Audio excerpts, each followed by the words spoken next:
Hoje nós vamos falar sobre economia, os efeitos no seu bolso, no governo. E o nosso convidado é o economista Ricardo Sayegh. Não perca! Para 88% dos brasileiros, a crise econômica já chegou à sua vida pessoal, levando a um corte de gastos, mudança de hábito de consumo e a busca por alternativas para aumentar a renda. Eu acho que pela crise ser existente, a gente está sujeito a ela a qualquer momento, então a gente tem obrigatoriamente que tomar algumas providências, né? Economia de água, de luz.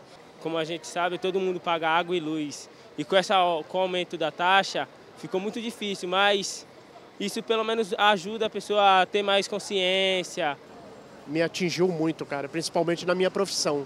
Eu sou garçom e atingiu muito, muito, muito.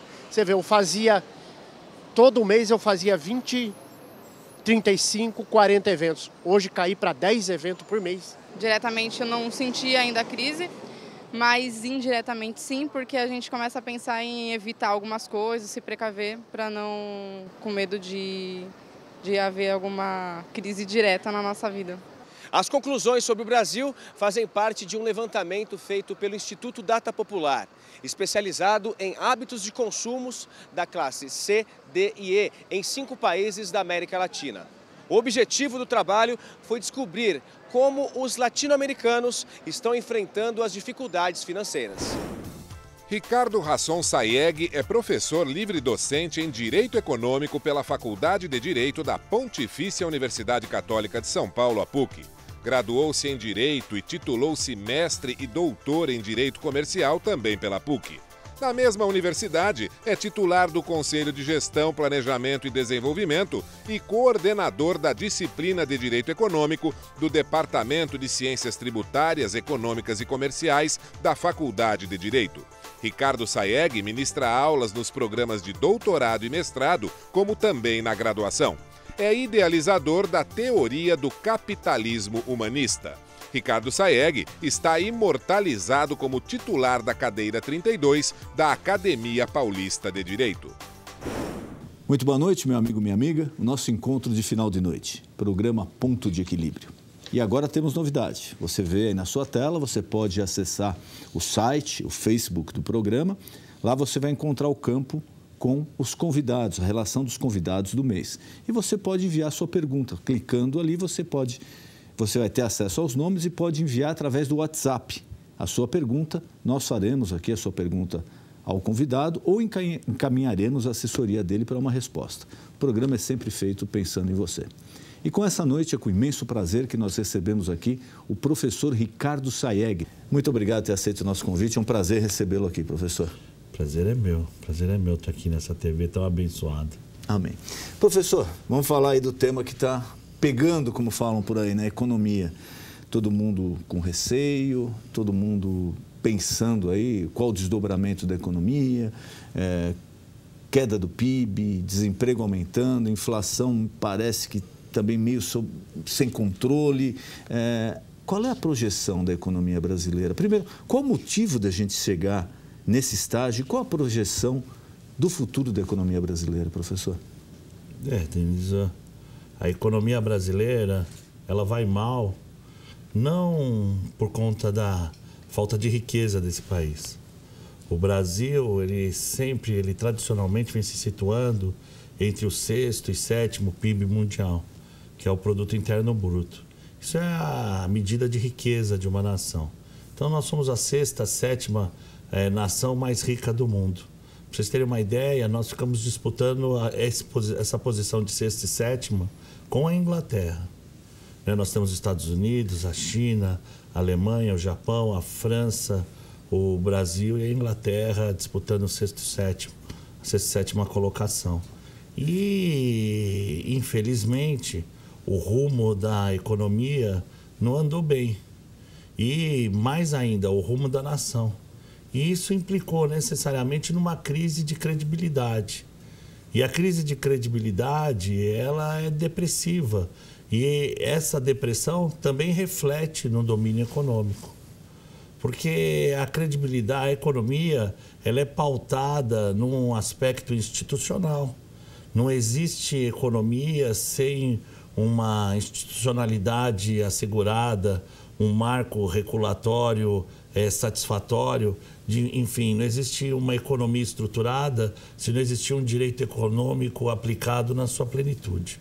Eu acho que a contribuição, inclusive, da minha matéria, na matéria da qual eu sou coordenador lá da cadeira na PUC, na Faculdade de Direito da PUC de São Paulo, ela dá o próprio entendimento da atividade econômica, essa pesquisa a propósito dos aspectos institucionais permeando os aspectos econômicos propriamente dito.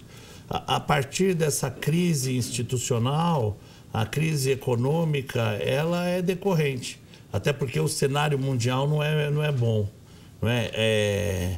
Não obstante o Brasil tenha enfrentado de forma satisfatória, porque vinha com uma economia robusta até 2008, a crise do sistema financeiro de 2008, a crise institucional que se instalou no Brasil, o desmando, o inchamento do próprio Estado, a política interferindo na economia e uma má política sendo implementada como um todo, acabou implicando num desastre econômico, que é isso que a gente está vendo. Agora, o Brasil está à beira de uma crise muito grave. Isso parece que é uma unanimidade. Os economistas, os políticos que aqui vieram falaram, o negócio é mais grave do que parece. O governo está tentando dar uma maquiada, mas o negócio é mais grave do que parece. Agora, era meio, assim, previsível, porque alguns meses antes até da própria eleição do final do ano passado, as áreas econômicas, os bancos, as agências de risco, principalmente lá fora, já descreviam um cenário complicado para a economia brasileira devido à queda de commodities, já não estava surfando naquela onda de 2004, 2005 até 2010, a coisa já estava embicando, mas parece que o governo ignorou tudo isso, não fez a lição de casa. Exatamente, Denis. O problema todo é esse. A economia, a condução econômica tradicionalmente aplicada no Brasil tem sido muito boa e tem sido no sentido de uma restauração da economia brasileira. O Brasil, e eu falo isso com muita liberdade, porque os dois são de partidos absolutamente antagônicos, né? Teve uma condução muito satisfatória nos governos, tanto do Fernando Henrique quanto do próprio Lula. Não vou entrar no mérito da Operação Lava Jato, não conheço aquele processo, não sei o que lá consta efetivamente, mas o fato é que, através do governo deles dois, muita coisa veio de positivo para o nosso país. E foi coroado mesmo com a Copa do Mundo, coroado com as Olimpíadas. A realização desses eventos em território brasileiro é, por si só, um reconhecimento universal da importância do Brasil no cenário mundial. E esse reconhecimento, mais do que político, passa necessariamente pelo cenário econômico. Então, o mundo se vergou para o Brasil e aceitou o Brasil como anfitrião das maiores festas mundiais, que são as festas esportivas, a Copa do Mundo e as Olimpíadas. Então, a gente vê com muita tristeza, não é? A desconstrução que foi realizada pelo atual governo, de tudo que foi construído, daquelas 40 milhões de pessoas que saíram da linha de miséria. Eu peço para o telespectador, principalmente o telespectador que assiste aqui a nossa programação, que é um pessoal preponderantemente cristão, não é verdade? Isso. Não é? Que é preponderantemente cristão, que por um segundo, num dos seus momentos de oração, de reflexão, feche os olhos e imagine 40 milhões de pessoas. Chega a ser inimaginável. E eles tiveram o mérito de tirar 40 milhões de pessoas da linha de miséria. Isso por si só é uma obra que sem precedentes. 40 milhões de pessoas, tem muitos países na Europa que não tem essa população. Exatamente. Portugal tem 10. Se eu não me engano, 40 milhões de pessoas é a população da Itália. Então, a Argentina tem menos do que isso. A Argentina, se não me engano, são 35 ou 36 milhões. Então, imagina, Denis, tirar a Argentina inteira da linha de miséria. Né? Uma Argentina de dentro do Brasil é da linha de miséria. Isso é relevantíssimo. Nosso problema econômico hoje é muito mais um problema de consciência, é um problema institucional do que propriamente um problema de riqueza.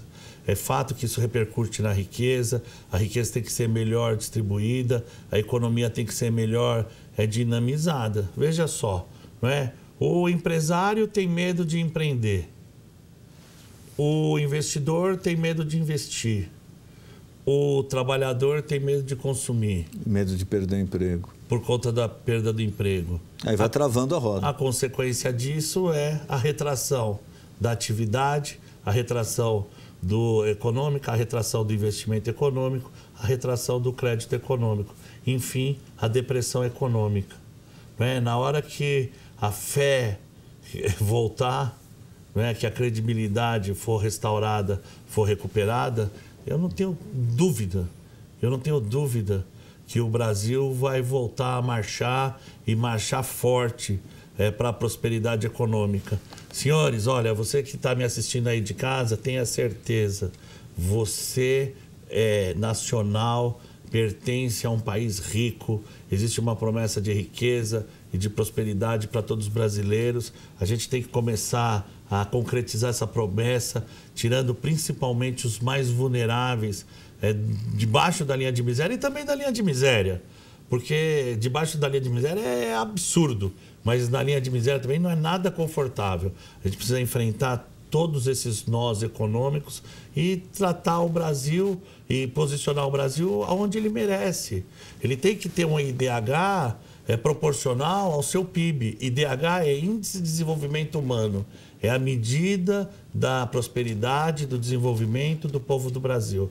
Para os senhores terem ideia, aí em casa, o Brasil ele briga entre sexto, sétimo, agora por causa dessas confusões todas, né, querem rebaixar ele para oitavo, provavelmente, nono PIB que agora do mundo. com o aumento do dólar e a retração da economia vai lá para nono, décimo mesmo. Pois a Índia né? vai passar, outros países que a gente já tinha superado vão nos passar, deve parar pela nono, décimo lugar, sem dúvida.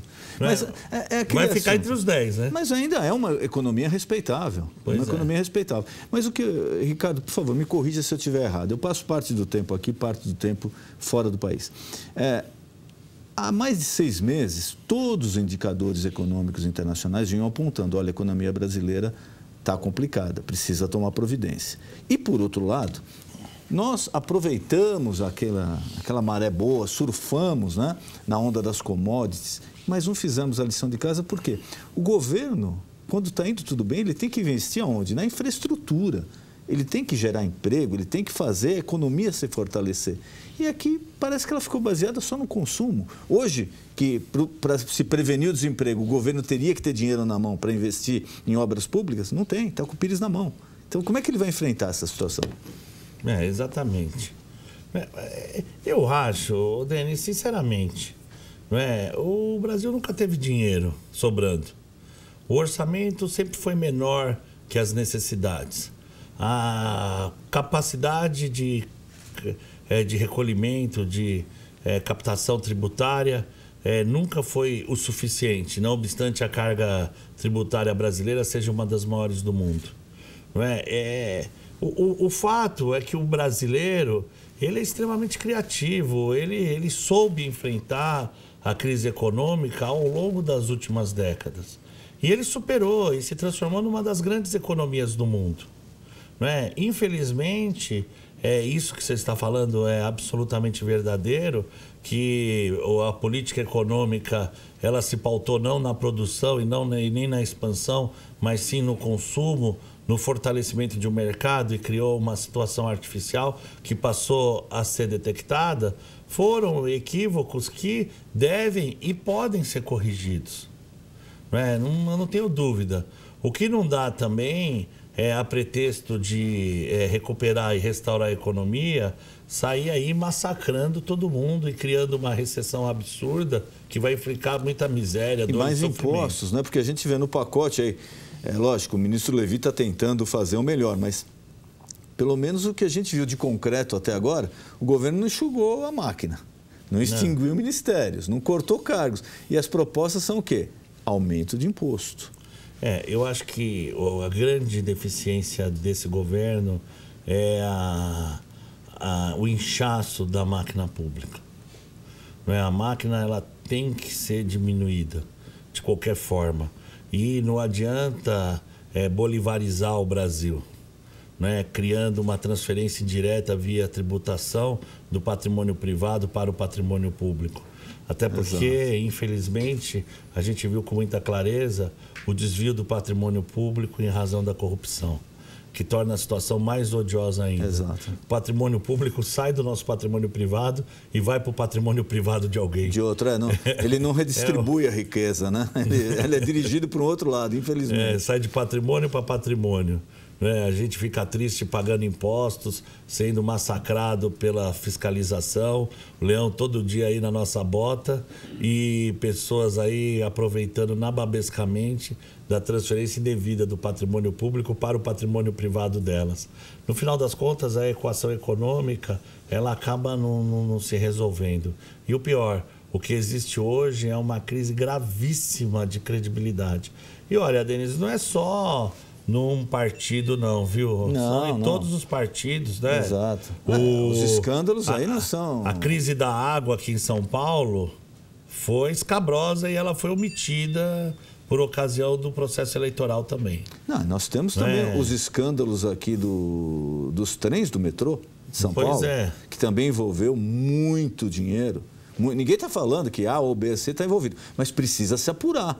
Não é só a Lava Jato, não é só o Petrolão, não é só o Mensalão. Tem os escândalos aqui, esses escândalos aqui dos trens de São Paulo, do metrô, são quantias enormes que precisa se apurar. É uma crise institucionalizada, né?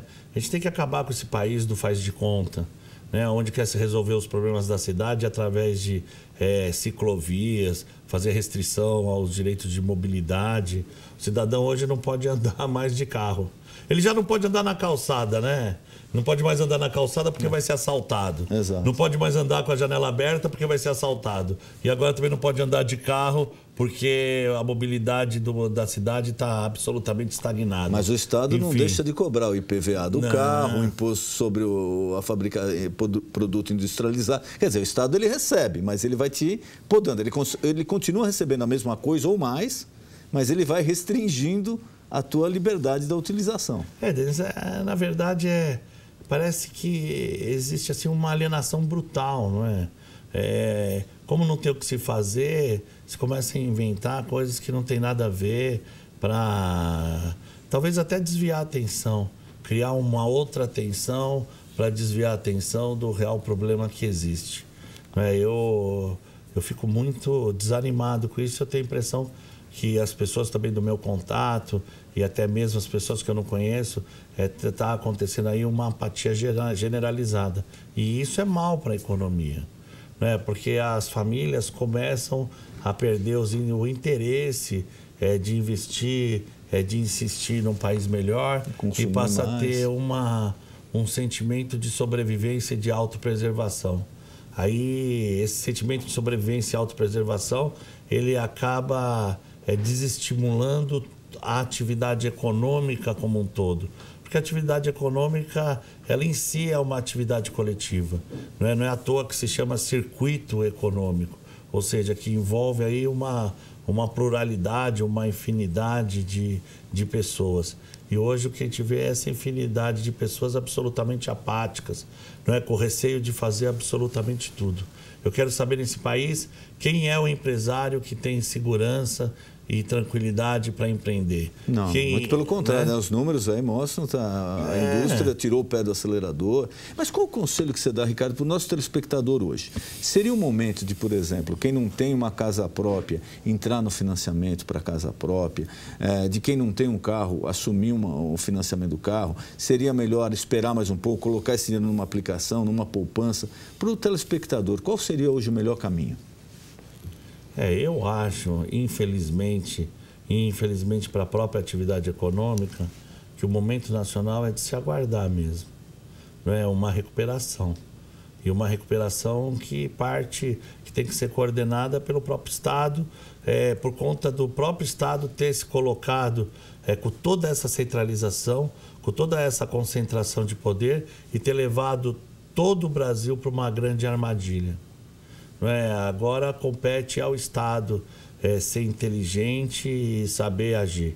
Eu não acho que o Estado ele maqueia, eu acho que o Estado ele administra da melhor forma possível. Agora, administrar da melhor forma possível não significa ser competente.